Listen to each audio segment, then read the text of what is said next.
안녕하세요. 오늘은 다시 예언하여야 하리라 라는 제목으로 말씀을 나누려고 합니다. 함께 요한계시록 10장에 있는 말씀을 보도록 하겠습니다. 하늘에서 나서 내게 들리던 음성이 또 내게 말하여 가로되 내가 가서 바다와 땅을 밟고 섰는 천사의 손에 펴놓인 책을 가지라 하기로 내가 천사에게 나아가 작은 책을 달라 한즉 천사가 가로되 갖다 먹어버리라. 내 배에는 쓰나 내 입에는 꿀같이 달리라 하거늘 내가 천사의 손에서 작은 책을 갖다 먹어버리니 내 입에는 꿀같이 다나 먹은 후에 내 배에서는 쓰게 되더라. 저가 내게 말하기를 내가 많은 백성과 나라와 방언과 임금에게 다시 예언하여야 하리라 하더라. 계시록 10장을 보면 힘센 다른 천사가 내려와 일곱째 천사가 나팔을 불게 되면 있을 일들을 예언하고 있습니다. 일곱 나팔은 일곱 교회, 일곱 인과 대응하는 개념으로 온전한 심판 개념을 담은 일곱 재앙이 일어나기 전에 각 시대마다 있게 될 하나님의 심판의 내용을 담고 있습니다. 특별히 일곱 번째 나팔은 라오디게아 교회의 시대의 시작을 알리는 나팔입니다. 라오디케아라는 이름 자체가 의로운 백성 또는 심판받은 백성이라는 뜻이므로 라오디케아라는 명칭은 예수 그리스도 재림 직전에 마지막 시대를 일컫는 명칭으로 매우 합당합니다. 그런데 일곱 번째 천사가 나팔을 불게 되면 하나님의 비밀이 그대로 성취될 것임을 이야기하면서 한 천사의 손에 있는 작은 책을 가져가서 먹으라고 이야기합니다. 그리고 그 책을 먹게 되면 입에는 달지만 배에 들어가면 쓰게 되리라고 이야기하고 있습니다.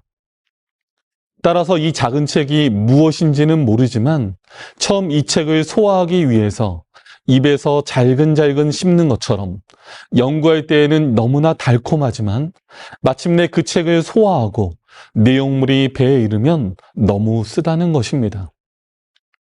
실제로 우리가 아는 것처럼 마지막 시대의 시작을 알리는 1844년 예수 그리스도의 하늘 지성소 봉사가 시작될 때 윌리엄 밀러와 일단의 재림 신도들이 다니엘서 8장 14절에 대한 해석을 시도하며 성소가 정결하게 되리라는 구절을 지상 성소로 이해하여 예수 그리스도의 재림이 그날 일어날 줄 알고 기다리다가 큰 실망을 경험했던 사건을 우리는 잘 알고 있습니다.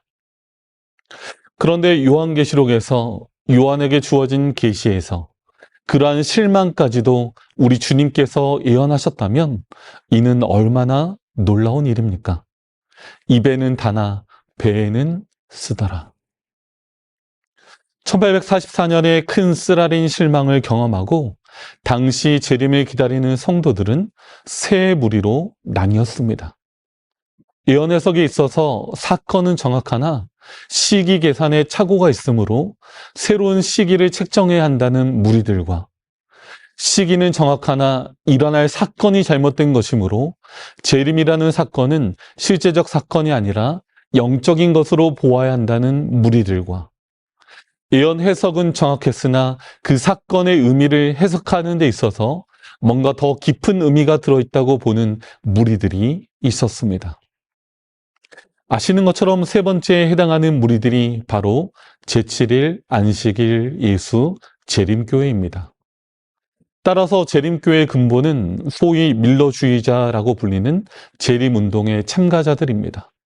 그러나 1844년 10월 22일의 대실망 후에 재림운동 주의자들은 아까 이야기한 것처럼 세 무리로 나누어졌으며 재림교회는 더 이상 밀러주의자에 속하지 않고 더 깊은 성경 연구에 치중하여 마침내 하늘 성소에 대한 보다 심화된 기별을 밝혀낸 집단이 되었습니다.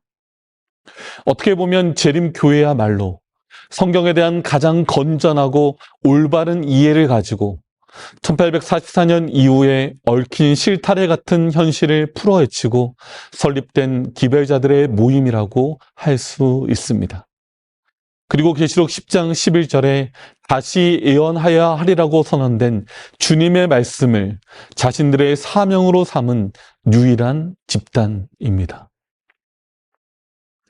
살펴본 것처럼 재림교회는 요한계시록이라는 성경의 마지막 책이 펼치고 있는 신약교회의 예언된 역사 속에서 끝까지 경로를 이탈하지 않고 일곱 교회와 일곱인, 일곱 나팔로 상징되는 선악의 대쟁투 속에서 끝까지 바통을 놓지 않고 손에 쥔 책 하나님의 말씀을 연구하며 인내심을 가지고 묵묵히 경주하고 있는 하나님의 남은 무리라고 할 수 있습니다. 이런 의미에서 제7일 안식일 예수 재림교회는 또 하나의 교회가 아닌 마지막 시대의 기별을 소유한 하나님의 교회 또는 남은 무리라고 할 수 있는 것입니다. 1833년에서 44년까지 거의 10년여 이루어진 재림운동 기간 동안 수많은 사람들이 성경의 예언을 연구하고 심취하였습니다. 이 운동은 북아메리카뿐만 아니라 전 세계적으로 주목받고 널리 알려진 재림운동이었습니다. 따라서 마태복음 25장의 열처녀의 비유에서 보는 것처럼 신랑이 곧 온다라고 하는 음성이 울려 퍼진 밤중 소리로 이해할 수 있습니다. 모두가 예수님의 재림을 기다립니다. 지혜로운 처녀, 미련한 처녀, 모두 예수 그리스도의 재림을 기다리던 교회의 성도들을 대변합니다. 다만 성령의 기름을 가지고 끝까지 인내할 수 있는 성도의 인내가 있느냐 없느냐의 차이라고 할 수 있습니다. 특별히 빛을 들고 있다고 하는 것은 그들이 사명자로서 그들의 자리를 이탈하지 않는다는 것을 의미합니다. 어떻게 그들이 그렇게 인내할 수 있었을까요? 가지고 있는 정보의 확실성 때문이며 그들이 느낀 영적 감화에 대하여 그들 스스로 의심할 수 없었기 때문입니다. 그러나 여기 앉아 계신 성도 여러분, 또 말씀을 듣고 있는 성도 여러분, 다시 예언하여야 하리라는 성경의 기별을 소유한 제7일 안식일 예수 재림교회의 성도로서 세상에 외칠 새로운 기별을 손에 들고 계십니까? 무엇을 우리는 다시 예언할 수 있을까요? 당신네 교단은 1844년 이미 대실망을 경험한 밀러주의자들의 잔존 세력, 좀 심하게 말하면 쪼가리가 아니냐라고 누군가 묻는다면 우리는 성경 계시록 10장 11절에 주어진 다시 예언하여야 한다라는 천사의 사명을 가지고 있다라고 말할 것입니다. 그렇다면 무엇을 다시 예언할 것인가? 바로 재림교단이 가지고 있는 새 천사의 기별이고 하늘 성소에 대한 깨달음이며 마지막 시대의 시금석이 될 안식일 계명을 포함한 하나님의 율법에 대한 올바른 이해입니다. 따라서 바로 우리가 하나님의 계명과 예수의 믿음을 소유한 채 용과 마지막 싸움을 벌일 마지막 남은 무리라고 할 수 있는 것입니다. 전쟁터로 향하는 일단의 군인들에게 전투에 임하는 소감을 묻던 중에 한 병사가 많이 두렵습니다 라고 말하자 소위 계급을 단 중대장이 말하기를 옳다, 너는 그래도 참 용기 있는 사람이다 라고 말하였습니다. 두렵다고 말할 줄 아는 사람은 용기 있는 것이다. 내 말처럼 여기 있는 모두가 두렵다. 그러나 우리가 막지 않으면 적을 막을 사람은 없다라는 비장한 말로 병사들을 격려하였습니다. 왜 제7일 안식일 예수 재림교회가 오늘날 존재해야만 하며 이렇게 고달픈 안식일 준수와 힘겨운 세상살이 속에서도 이 진리를 고소해야 하는가? 우리가 아니면 막을 사람이 없기 때문입니다. 대실망을 경험했던 일단의 무리 속에서 새롭게 일어난 기배자들, 그들이 바로 우리입니다. 베드로전서 3장에 있는 말씀을 함께 보도록 하겠습니다. 그러나 의를 위하여 고난을 받으면 복 있는 자니 저희의 두려움을 두려워 말며 소동치 말고 너희 마음에 그리스도를 주로 삼아 거룩하게 하고 너희 속에 있는 소망에 관한 이유를 묻는 자들에게는 대답할 것을 항상 예비하되 온유와 두려움으로 하고 선한 양심을 가지라. 이는 그리스도 예수 안에 있는 너희의 선행을 욕하는 자들로 그 비방하는 일에 부끄러움을 당하게 하려 함이라. 이 말씀에서 베드로는 우리에게 소망의 이유를 가지고 있으라고 권면합니다. 여러분들은 소망의 이유를 가지고 있습니까? 어렸을 때부터 신앙을 해온 대부분의 사람들이 한 번쯤은 신앙의 방황을 겪게 됩니다. 제대로 성경 공부를 하지 못하고 교회에 들어온 성도들도 마찬가지입니다. 그 이유는 소망의 이유가 확실하지 않기 때문입니다. 기도는 하고 있는데 왜 기도를 해야 하는지, 예배는 드리고 있는데 왜 예배를 드려야 하는지, 찬미를 부르고 있는데 왜 찬미를 불러야 하는지, 예수님을 믿고는 있는데 왜 예수님을 믿어야 하는지 그 이유를 생각해 보지 않았기 때문입니다. 모태 신앙인들이 힘이 없는 이유가 바로 이 때문입니다. 자신의 신앙의 이유를 발견하는 순간 비로소 새로운 신앙이 시작됩니다.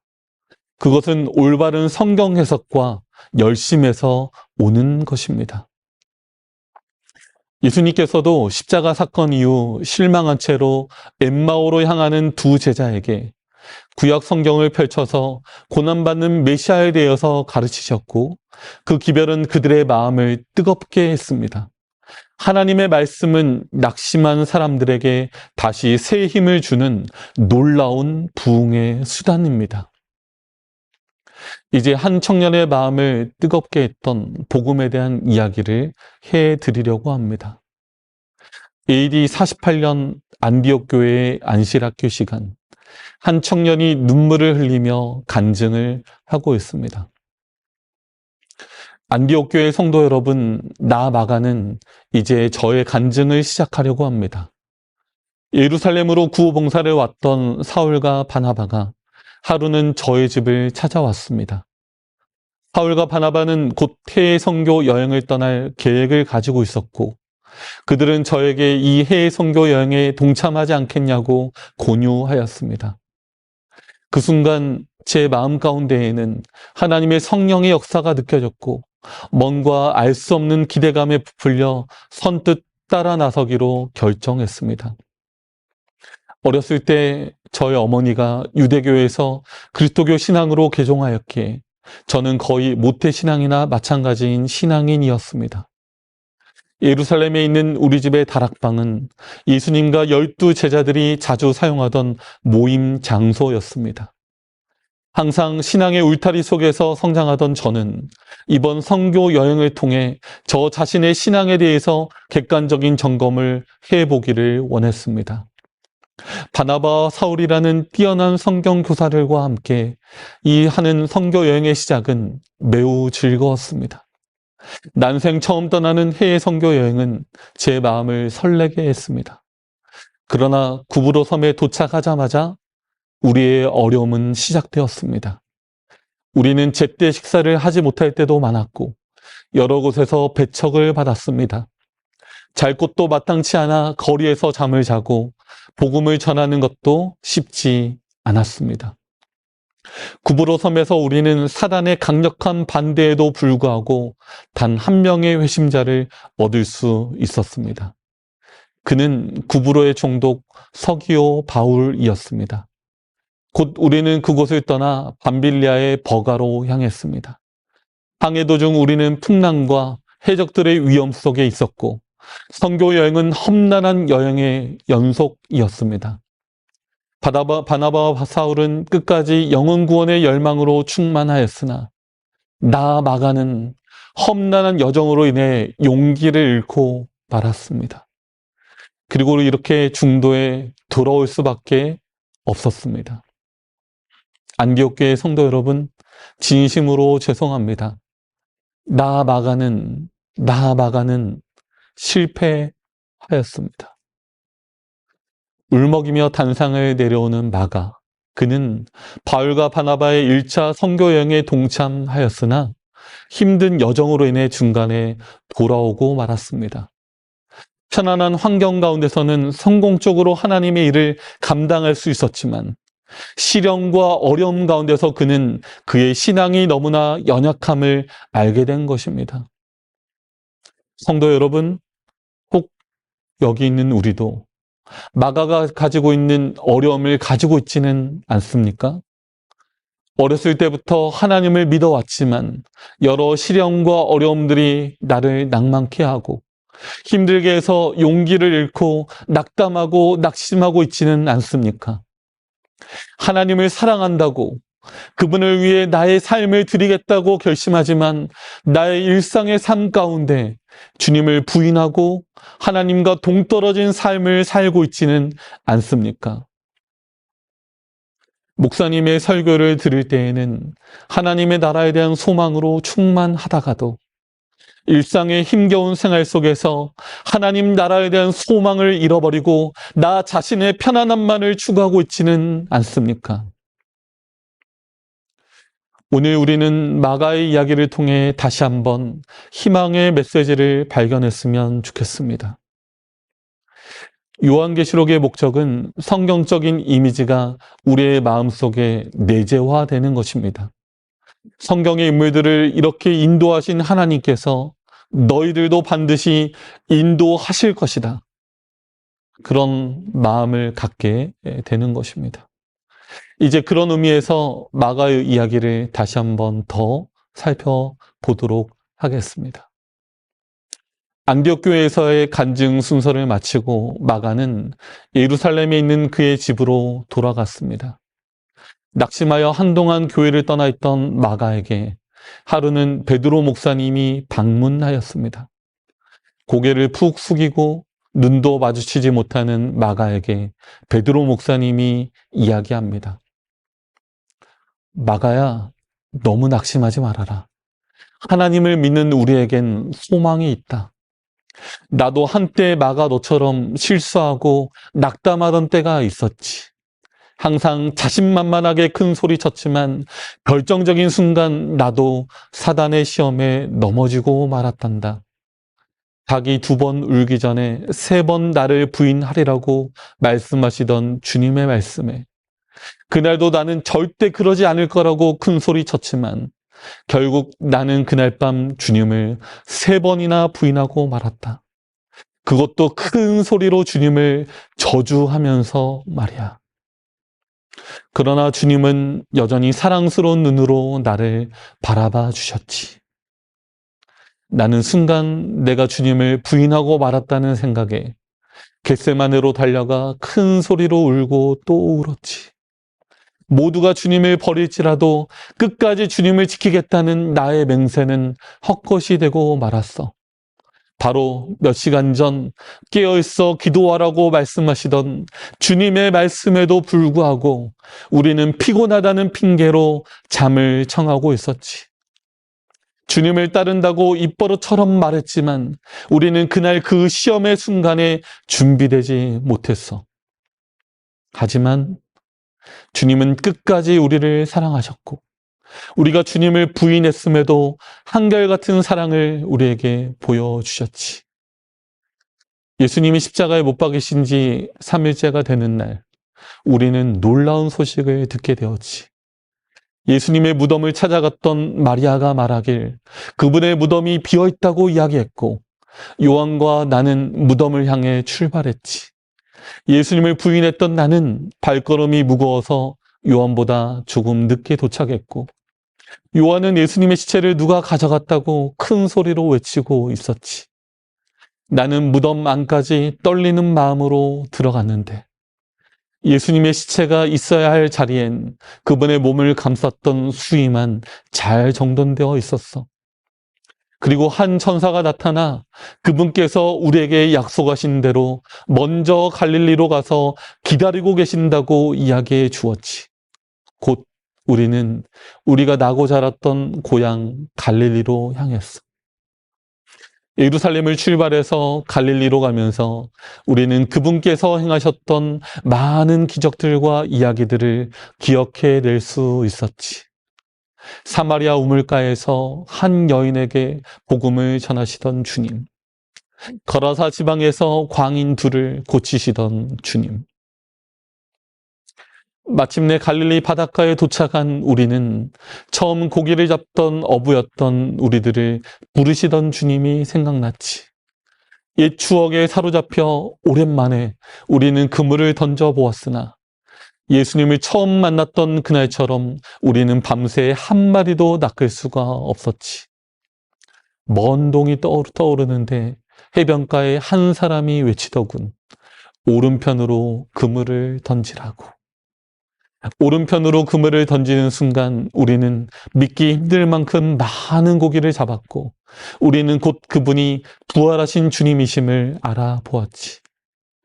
나를 제외한 다른 제자들이 달려가서 주님을 보고 기뻐하는데 나는 그럴 수가 없었지. 주님을 3번이나 부인했던 나 베드로가 나 자신을 용서할 수가 없었지. 혼자 그물에 걸린 고기를 세고 있는데 정확히 153마리더군. 그때 몸소 생선을 구워 아침을 지어주시던 주님께서 내게 물으셨지. 요한의 아들 시몬아, 내가 나를 사랑하느냐?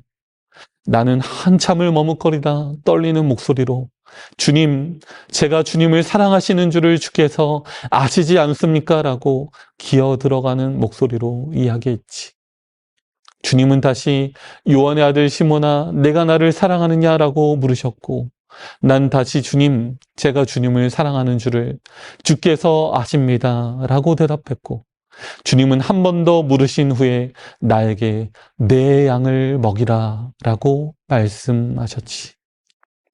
주님을 3번이나 부인했던 나에게 다시 주님을 사랑한다고 3번 고백하게 만드신 주님.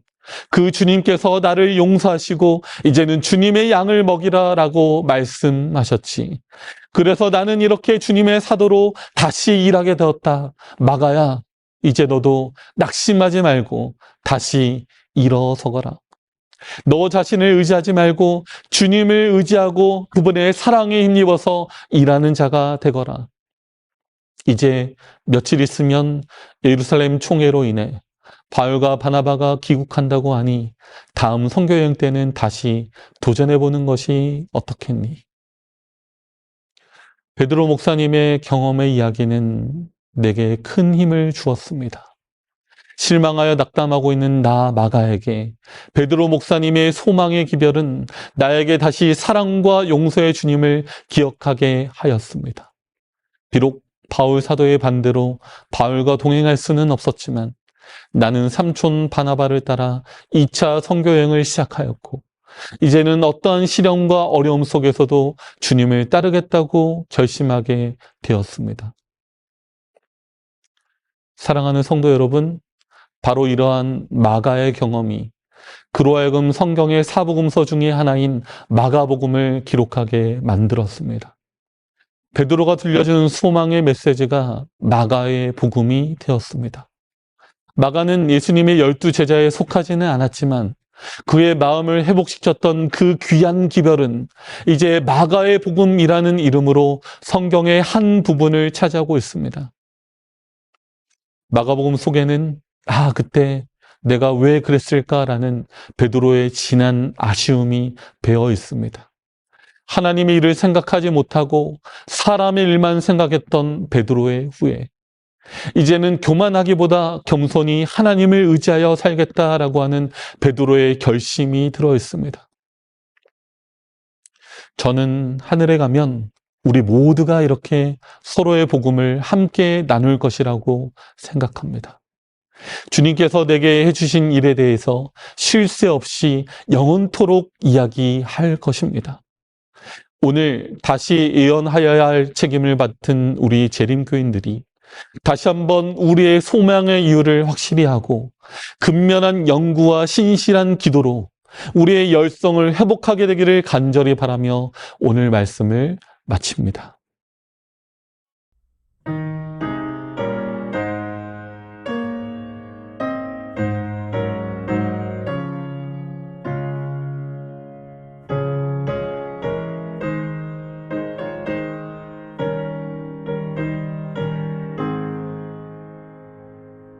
주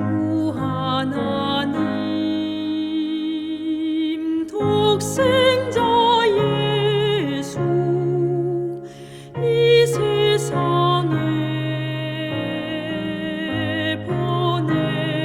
보내셨네. 죄인 위해 돌아가신 주 무덤을 깨뜨리고 살아나셨네. 부활의 주 나의 참된 소망 근심 걱정 전혀 없네. 나의 구주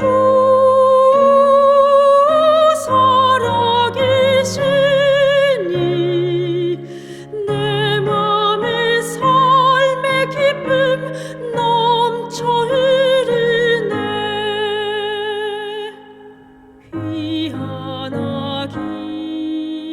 귀환하기 탄생함으로 우리에게 기쁨 되나. 그보다 더 큰 기쁨이 있네. 그 아기 살아계시니